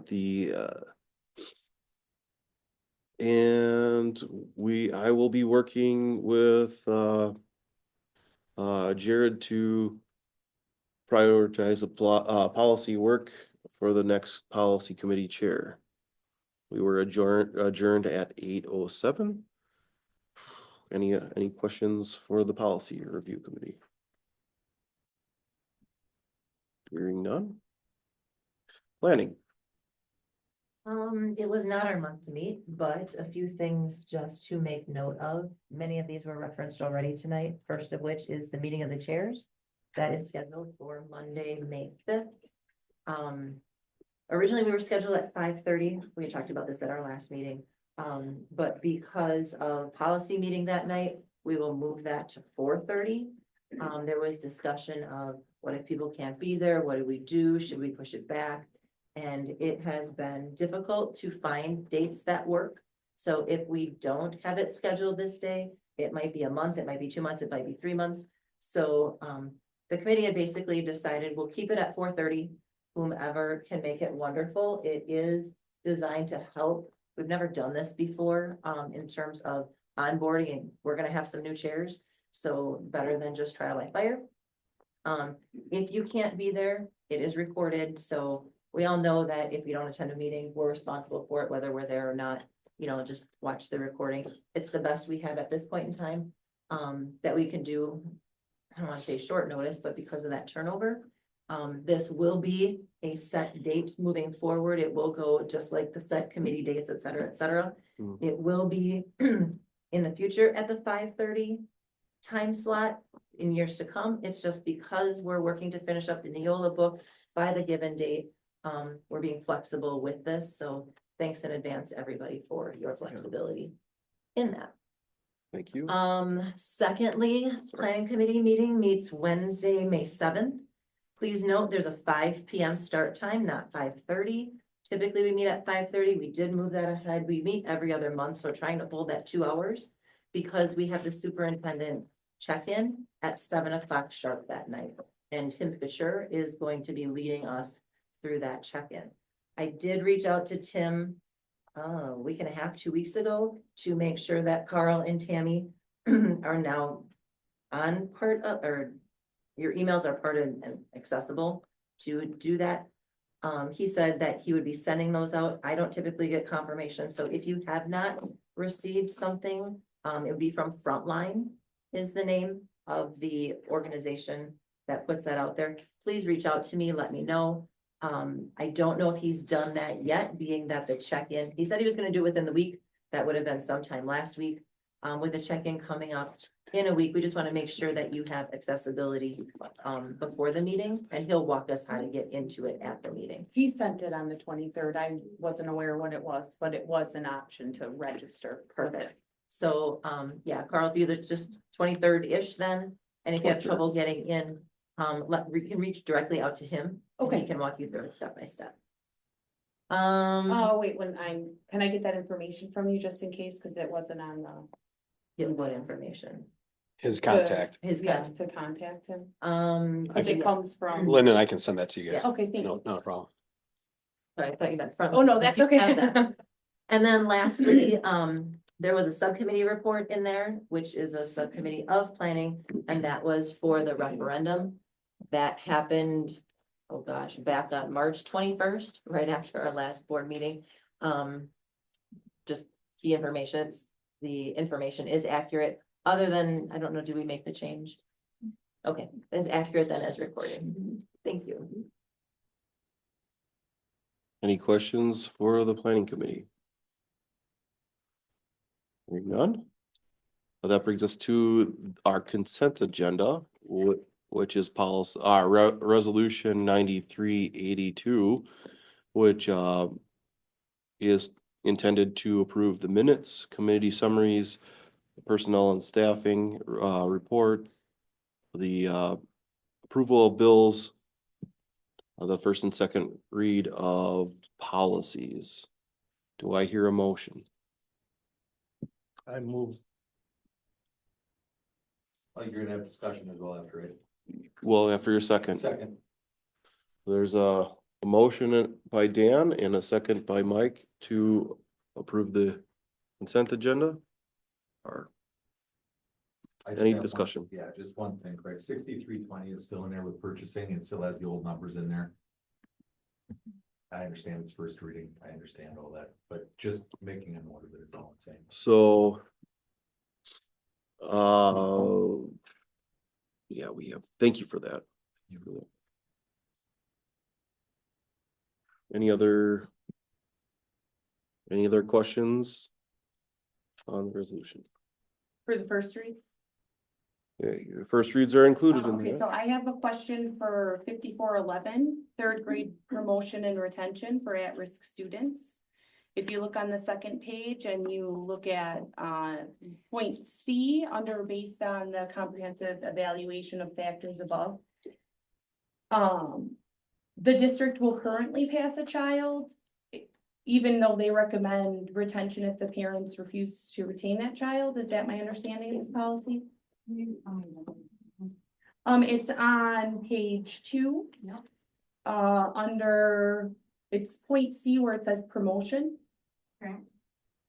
So the district will currently pass a child, even though they recommend to retain that child back if the parents request the district to pass them, even though they're not proficient already. So if we were ever in a situation where we were recommending retention, we'd be working very closely with the family to work through that process. We have not come across a situation where the district was recommending it and the family was opposed to it. There is an appeals process currently in place as it relates to retention, where if the parents do not agree with our recommendation, either to retain or to pass along, then they appeal that to the superintendent, and then the superintendent makes the final decision for that. And so as the current policy stands, if they disagree with the decision of the school, they appeal to the superintendent in writing, and then the superintendent makes the final decision. Oh, which is fine, but this policy doesn't indicate that it would go to an appeal process. It indicates that if the school recommends to hold that child back a year and the parents don't agree, that they'll be promoted. So do we need to adjust that wording to say that it would then fall to an appeals process? Or is this standard practice in the district that we just allow them to move forward? I'm just wondering. No, it's standard practice to do as Ms. Bohr says, which is to have an appeals process. Is that going to be specified in an administrative guideline? Or is that, so that's likely to, okay. I mean, is that something maybe we should adjust in the language here or remove? I don't know what the best approach would be. It's a good question. It's up for first read, so, We can make a note of it for. Yep, second read of policy. for the policy committee, they can have a further discussion on that particular point, if they'd like. Okay, and then the same policy, if you go down to the bottom of page 2, Under E, it says that after a child has failed 2 years, you will still pass them, even, what, you know, we've helped them the best that we could. They failed 2 years, we're still moving them on. My question is, how does that work out with future years? Are we also using that as a baseline and allowing them to pass along grade after grade because they have failed 2 times in our district, or is this only for 3rd to 4th grade? It's interesting because this policy is almost like brand new. Oh, okay, Based okay. on Act 20, so you asked a really great question. And it will have to work in concert with our other promotion and retention policies. We have retention policies just generally, and then also as it relates to 4th and 8th grade as well. So they will have to work in concert together. Generally speaking, like research on retention is not generally positive for students to eventually graduate from high school. And so I think what E is sort of getting after is that if we've already retained a student twice, the odds of them graduating high school would be very, very low. And so I think that that's probably what they're getting after in this one. But I agree with you, there are other retention policies that we have to work in concert with this one. This one is specific to Act 20, which was just released within the last day. So Act 20, the statute that was created requires E to be applied to this policy. Is that my understanding? It's by law. We have to pass them Good even though they're not competent. No, good question. Okay. Act 20 requires that we have a policy. This is the policy that was from the DPI and then also from Neola. They worked to create and develop this policy based on the law. So each point in here is not specifically based on Act 20, but it's based on the fact that we need to have a policy from Act 20. Okay. It's the model policy that DPI in conjunction with other state leaders as well as Neola and attorneys have put together. Okay. So we didn't do I don't think any changing in what that looks like. We selected the dates. Right, the dates. Okay. Yeah. Okay. And we haven't done a whole lot of, we did a couple of minor edits because it was during the first read process, comes to the board for this full discussion like we're having now. It's gonna go back to policy this upcoming month of May. Okay. And then we're gonna have more discussion of policy, then it's gonna come back to the board after that, and then we're gonna vote on whether or not we're going to put this into the policy book. So if that's something that you would like us to discuss at policy, whoever is gonna be on policy, that's definitely something that we can take note of and we can bring it up. But as they said, these are great questions. Okay. So it's not necessarily a policy of the district. This is just what was in the model sort of sample policy that was given to us. That's a combination of state DPI recommendations and Neola recommendations. Neola being the group that produces this model policy. Okay. Thank you. Any other questions as it pertains to the consent agenda, which is the first and second reads as well? Hearing none. Roll call vote, please. Charity Chandler, Yes. Tammy Fournier, Yes. Mike Higgins, Yes. Diana Johnson. Yes. Sam Alwini, Yes. Carl Schwarzy, Yes. Dan Boltner, Yes. Craig Wortman. Yes. And the motion carries. Up next, we have our action items. Resolution 9383. How much of this do I need to read out? It's cumbersome, huh? Yeah, it's cumbersome. All right, Sorry, it has to be I'll read out. it. I'll read it out. Be it resolved that the Watertown Unified School Board, the Watertown Unified School District's Board of Education approve the Board of Canvassers report of the spring election, April 1st, 2025 as follows. The statement of the Board of Canvassers.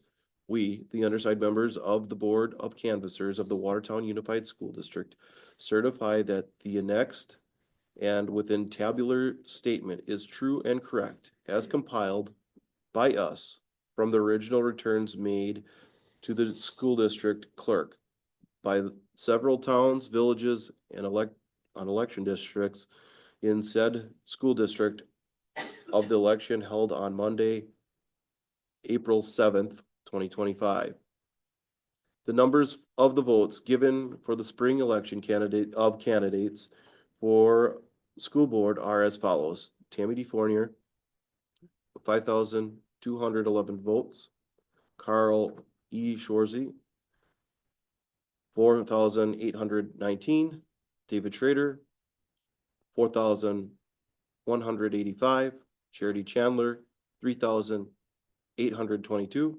Craig Wortman, 4,917. Steve Good, 3,152.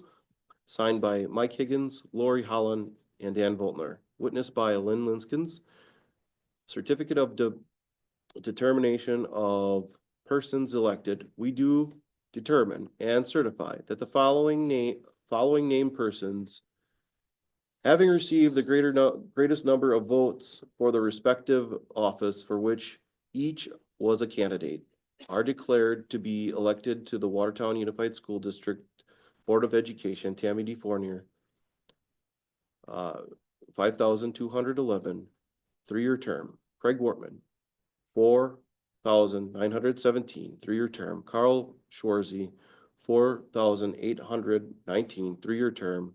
Witness our hands at the office of the school district clerk, 111 Dodge Street, Watertown, Wisconsin, on this 7th day of April, 2025. Signed by Mike Higgins, Lori Holland, Dan Voltner. Witnessed by Lynn Linskins. Right now, you know why I didn't want to visit that. Do I hear a motion? Second. Roll call vote, please. Charity Chandler. Yes. Tammy Fournier. Yes. Mike Higgins. Yes. Diana Jensen. Yes. Sam Oweniel. Yes. Carl Shorzy. Yes. Dan Voltner. Yes. Craig Wortman. Yes. And the motion carries. Resolution 9384, the operational referendum certificate of board of canvassers. All right. Be it resolved that the Watertown Unified School District's Board of Education approved the operational referendum Board of Canvassers report of the spring election, April 1st, 2025 as follows. We, the undersigned residents and electors of the Watertown Unified School District, Jefferson and Dodge Counties, Wisconsin, the district, do hereby certify that 1, a referendum election was held in the district on April 1st, 2025 on the question of whether the school district budget should exceed the revenue limit by $7 million beginning with the 2025-2026 school year for reoccurring purposes consisting of operational, instructional, and maintenance expenses. 2, no later than 9:00 a.m. on the Tuesday after the election, the undersigned met as a board of canvassers to examine the original returns certified to the district clerk of the district. 3, the following is a true statement of the votes cast on the referendum election question compiled from the original returns certified to the district clerk. Town of Clyman, 24 yes, 38 no. Town of Emmett, 219 yes, 409 no. Town of Lebanon, 220 yes, 344 no. Town of Lebanon, 4 yes, 3 no. Town of Shields, 97 yes, 168 no. Town of Concord, 140 yes, 267 no. Town of Farmington, 3 yes, 4 no. Town of Ixonia, 157 yes, 298 no. Town of Milford, 24 yes, 51 no. Town of Watertown, 299 yes, 504 no. City of Watertown, District 1, Wards 1 and 2, 572 yes, 605 no. City of Watertown, District 2, Wards 5, 6, and 7, 419 yes, 514 no. City of Watertown, District 3, Wards 16 and 17, 498 yes, 483 no. City of Watertown, District 4, Wards 14 and 15, 259 yes, 276 no. City of Watertown, districts 5, wards 9, 8, 9, and 10, 500 yes, 598 no.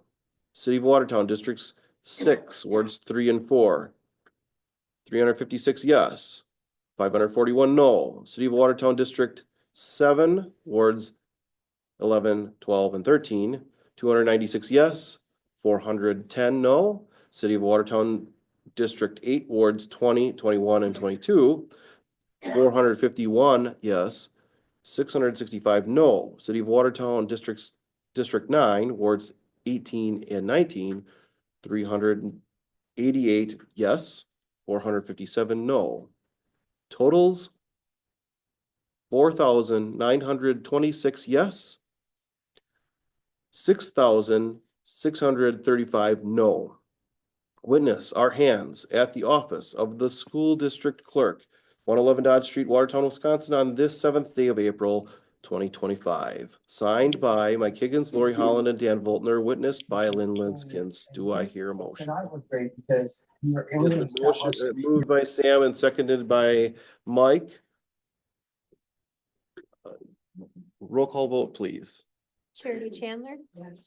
Tammy Fournier. Yes. Mike Higgins. Yes. Diana Johnson. Yes. Sam Oweniel. Yes. Carl Schwarzy. Yes. Dan Voltner. Yes. Craig Wortman. Yes. And the motion carries. Resolution 9385, the 2025-2026 certified staff contracts. You can see the resolution there. Be it resolved that the following certified staff be issued contracts for the 2025-2026 school year. Do I hear a motion? Second. Give it to Dan. All right, it's moved by Mike and seconded by Dan to approve the certified contracts. Roll call vote, please. Charity Chandler. Yes. Tammy Fournier. Yes. Mike Higgins. Yes. Diana Johnson. Sam Oweniel. Yes. Carl Schwarzy. Yes. Dan Voltner. Yes. Craig Wortman. Abstain. And the motion carries. Resolution 9386, the 2025 summer school staffing. Be it resolved that the following staff be employed by the Watertown Unified School District for the 2025 summer school program. You can see the certified teachers there. Do I hear a motion? Second. Moved by Mike, seconded by Dan. Roll call vote, please. Charity Chandler. Yes. Tammy Fournier. Yes. Mike Higgins. Yes. Diana Johnson. Yes. Sam Oweniel. Yes. Carl Schwarzy. Yes. Dan Voltner. Yeah. Craig Wortman. Yes. And the motion carries. Resolution 9387. The 2025-2026 staffing plan. Be it resolved that the Watertown Unified School District Board of Education approves the 2025 to 2026 staffing plan as recommended by the Human Resources Committee on April 21st, 2025. Do I hear a motion? Second. The motion was moved by Mike and seconded by Dan. Roll call vote, please. Charity Chandler. Yes. Tammy Fournier. Yes. Mike Higgins. Yes. Diana Johnson. Yes. Sam Oweniel. Yes. Carl Schwarzy. Yes. Dan Voltner. Yes. Craig Wortman. Yes. And the motion carries. Resolution 9388, the consent agenda modification. Be it resolved that the Watertown Unified School District Board of Education approves the modification of information reported on the monthly consent agenda to include only certified staff and administrator hires as discussed at the March 10th, 2025 Board HR Committee meeting. Do I hear a motion? Second. It has been moved by Mike and seconded by Dan. Any discussion? Can you refresh us, just briefly on why we're making that change? Or Mike. Yeah, Mike is I was better. on Sebastian, yeah. So really, yeah, no problem. So really the way things go right now, coming up with non-certified staff, bringing it forward was always done just as a transparency, here you go from administration. It wasn't, it was never a needed thing.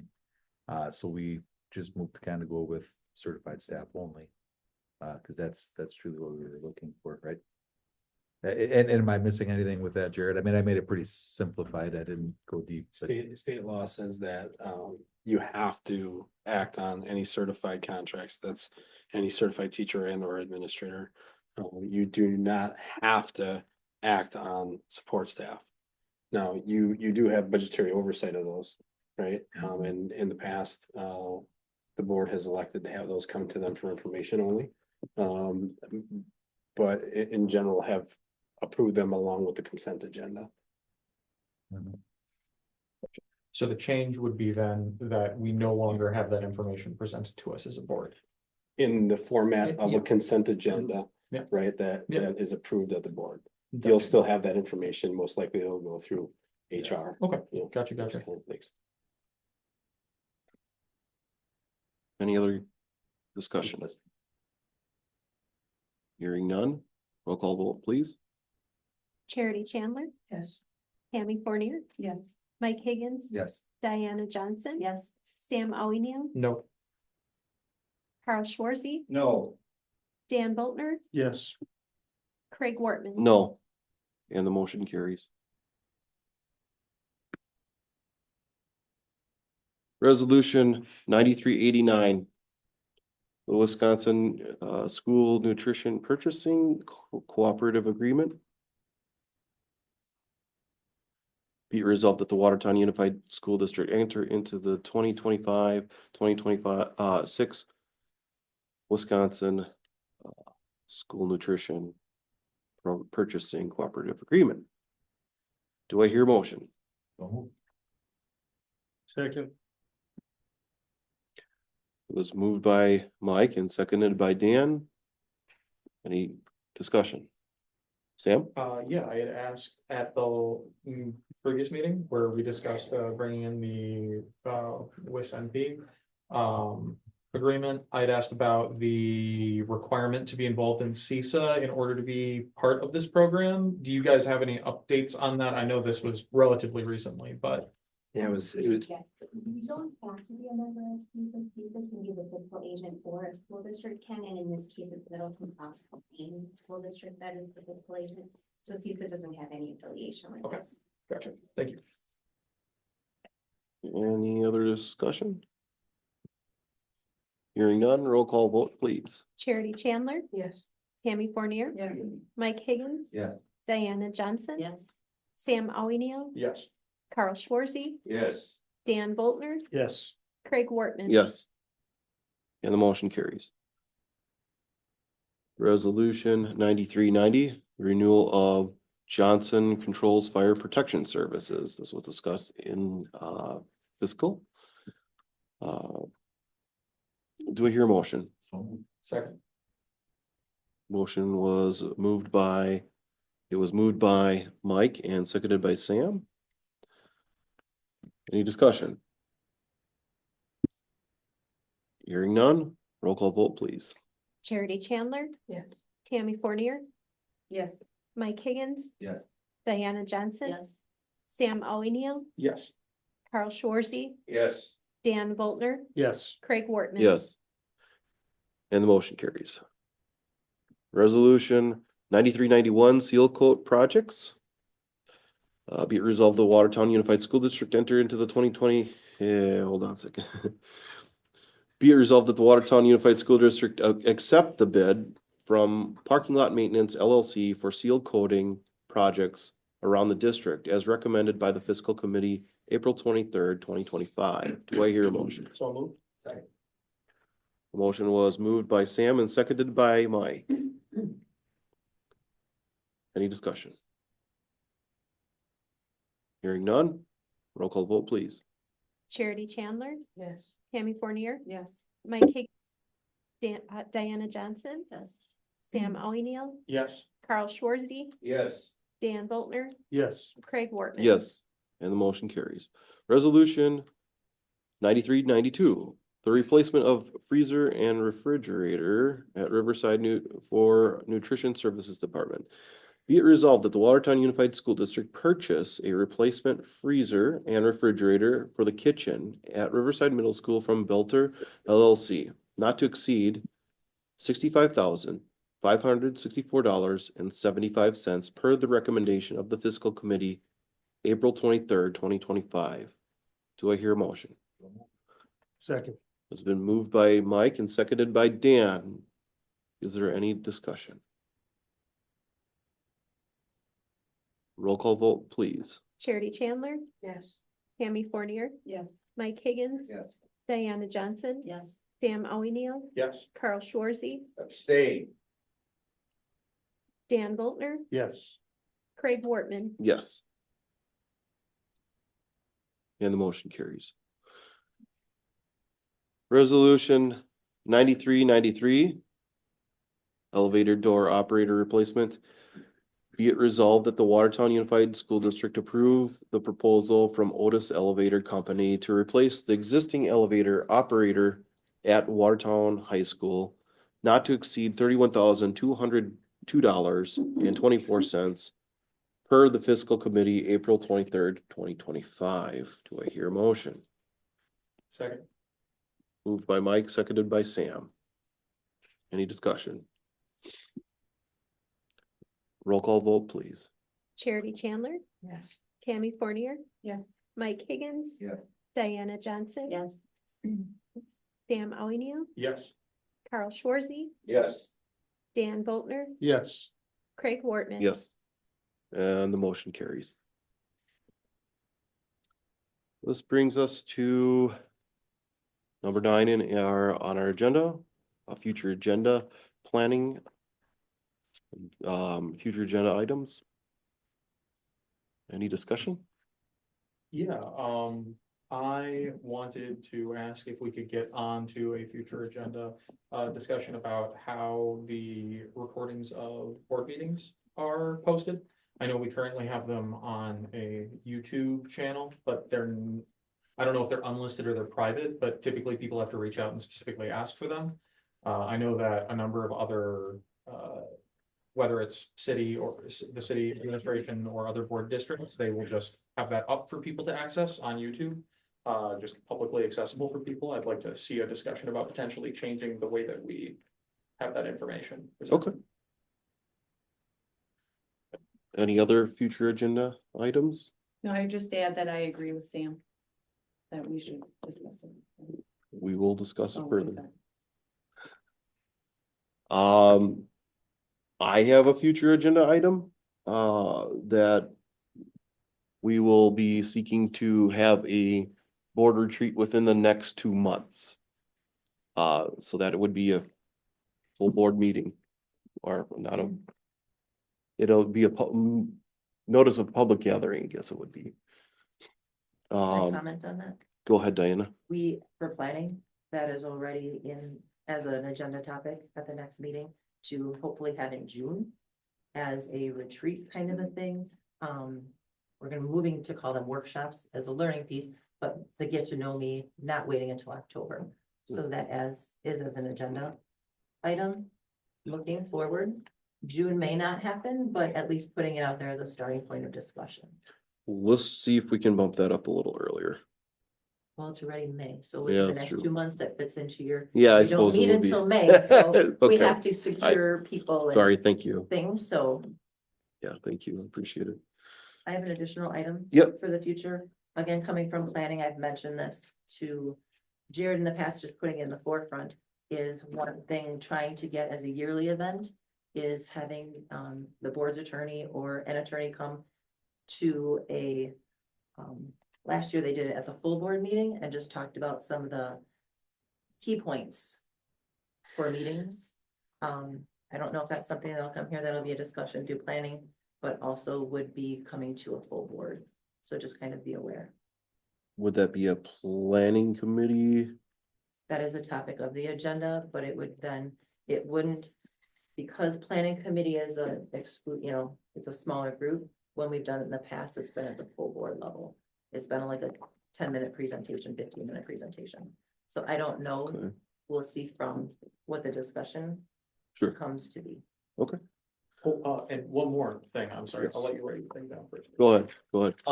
Also, because we do have a board appointment coming up next month, I think that on the policy committee agenda, it'd probably be a good idea for us to review and discuss the appointment proceeds, kind of like we did last time, and to kind of look that over.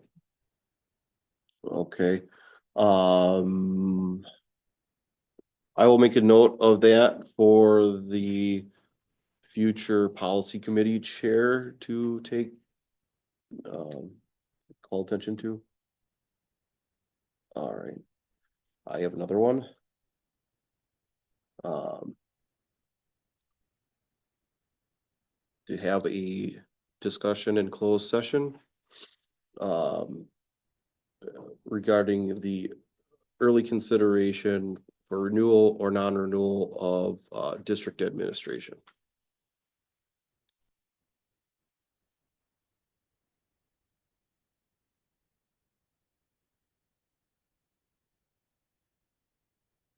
Is that different than December? Is that what you're saying? That would be earlier than December, correct? Well, Craig, if you were to take action, I noticed that we've heard from many people on the board that listening to the community is really important. Mm. And we heard from the young lady today regarding Lebanon and Lebanon. the spraying. So I don't know if that's something that would be fiscal because there's a finance component involved to it, or where that would potentially fall, Okay. but would like to entertain that conversation.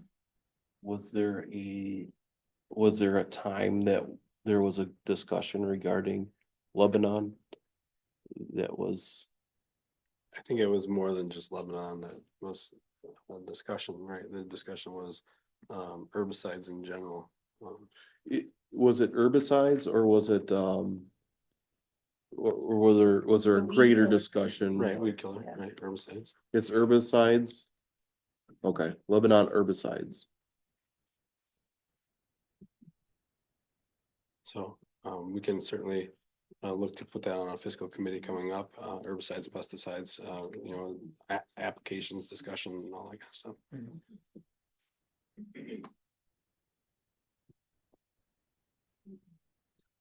All right. Any other future agenda topics? Quite a bit, more than normal. And by no means is this a exhaustive list. It's, I do anticipate that there's probably going to be more concerns that other board members bring forward.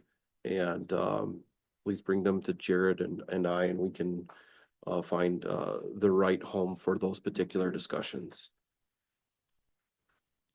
Thank you for that.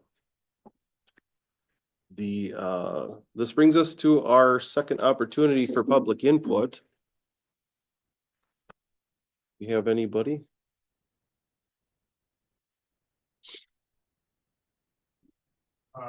Good afternoon, school board members. My name is Jesse Domer. I'm a tech ed teacher at the high school, Skills USA advisor, and CTE team leader for the high school.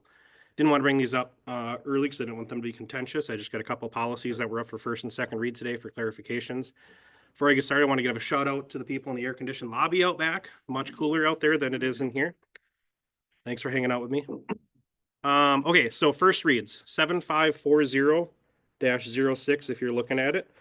Regards to district issued staff email accounts. For all I know, this has been in there for 20 years and I have not been following this policy myself, but it talks about how no staff shall send or forward mass emails, even if it is for the WUSD business. As I said, I've been breaking this policy for 20 years if it is an old rule. Some of the examples that I use this is Skills USA membership, high school, middle school, coaches, parents has over 200 emails that we send on a regular basis communicating to our membership. That would, I assume, be a mass email, even though it does not define the size of a mass email. I know we're talking about, we have whatever the new app is that would take care of Skills USA someday. The industry partnership team, I have 150 industry members on an email list that I've been communicating with for 20 years. Some of you are on that list. of updates of our tech ed program of the engineering manufacturing. How would that look? And then, other examples like career fair booth participants and building bridges teams. I know it says that we can go to our administration for approval, but literally it'd be every week asking for permission to send an email from my program. So it's a question. What do we define as a mass email? And is that legit? Second policy, we're up for first read tonight, 2340. WUSD sponsored trips. You're not timing me. You probably should have. 2340. They're laughing because they know me. WSD sponsored trips. Two things in here. We use the term in the first part of the first paragraph here, professional staff members, in regards to who can supervise students on a field trip, which is defined as any one student out of school property. We use the word staff member a lot, certified staff member a lot. I don't know that we use the word professional staff member. What is that? Who is a professional staff member? As an example, Skills USA relies on a lot of folks, and we have a lot of community members that are paid coaches. I'm not talking volunteers, I'm talking actual paid coaches. They are, in all intensive purposes, staff members. For many, many cases, are they allowed, not allowed to supervise kids on a field trip? Am I the only one as a teacher that can? Can we define professional staff member? Again, maybe that's been in place for 20 years. I'm asking what professional staff member is. And then towards the middle of that policy, 2340, talking about preempting into overnight trips and who qualifies for overnight trips. We, for some reason, exempt WIAA athletic teams from having to follow the overnight trip policy. Seems a little strange. I would love for the CTSOs to be exempted if we're allowing exemptions. And then my last one was up for a second read tonight. I'm not actually asking about this one. 4162. Controlled substance and alcohol policy for employees that transport students. 300% agree with that policy. Kind of surprised, and maybe it exists, so ignore my ignorance. There's a million policies out there. I've not read them all, but this one came up for second read, so I'm reading it. This talks about employees. It does not talk about non-employees. So again, going to Skills USA, as HR knows, we have many volunteers that have gone through the formal background check process, or legal volunteers in our program. The sustain, all the different groups we have, they're going on field trips with us. Technically, they can go through the driving policy to drive personal vehicles, which we've relied on for 20 years. Are they exempt from getting a drug test if they get into an accident as a parent chaperone of kids in their minivan? Maybe there's already a policy for that. If there's not, I would encourage one. Again, thank you guys for everything you do for our school district and kids.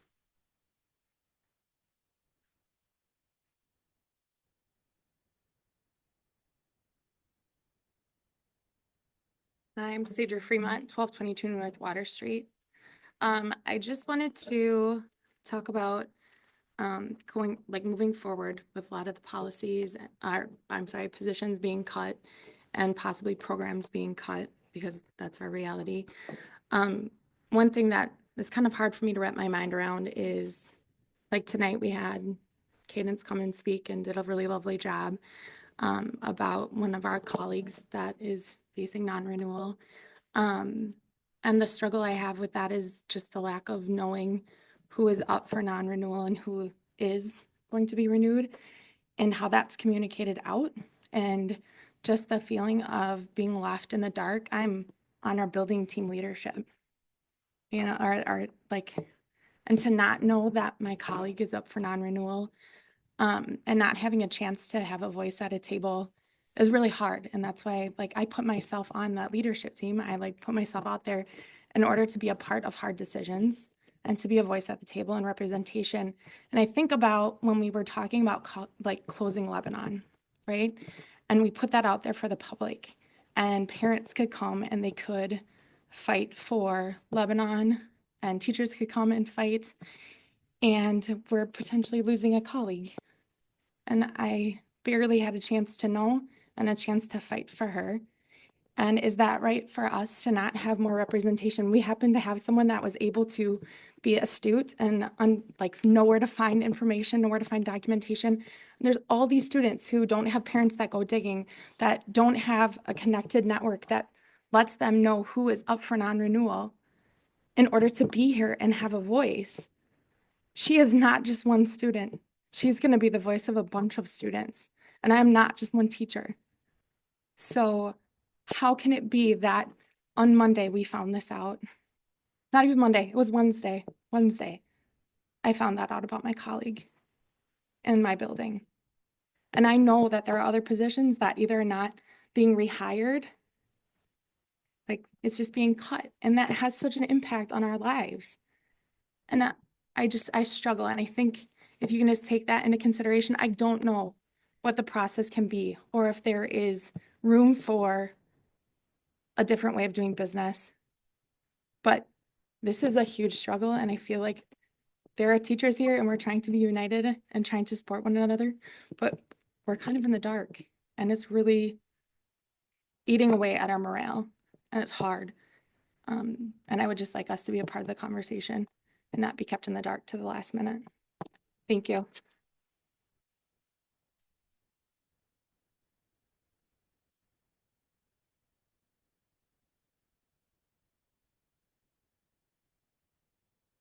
You ain't got nothing.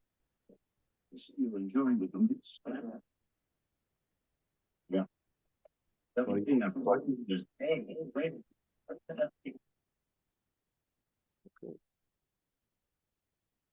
That concludes our public comment for the evening. That brings us to item number 11 of our agenda, which is the contemplated closed session.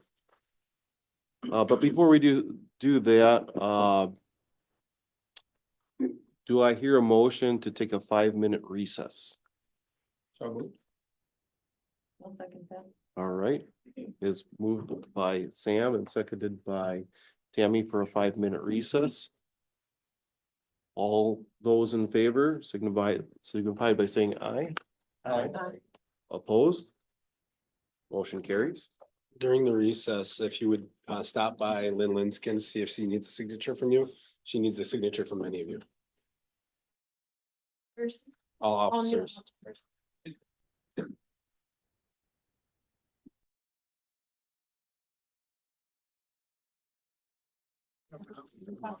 Oh. Folks, if you'd like to carry on a conversation, you're welcome to hang out in the front lobby if you'd like, of the ESC, right? Yep. Not necessarily this one, but the bar lobby. And but we anticipate entering into a closed session. I need a motion from out of recess, I think. You need a motion? Yeah. No, I think- no, you can schedule us back in. All right. Could I make a motion to work closed session? You may make a motion to go into closed session. I'll second So it's it. been moved by Mike and seconded by Sam to enter into closed session. Roll call vote, please. Charity Chandler. Yes. Tammy Fournier. Yes. Mike Higgins. Yes. Diana Johnson. Yes. Sam O'Neill. Yes. Carl Shorzy. Yes. Dan Boltner. Yes. Craig Wortman. Yes, and the motion carries. Right. Right, we have reconvened to open session. We have one final resolution on the agenda for this evening, and that's resolution 9394.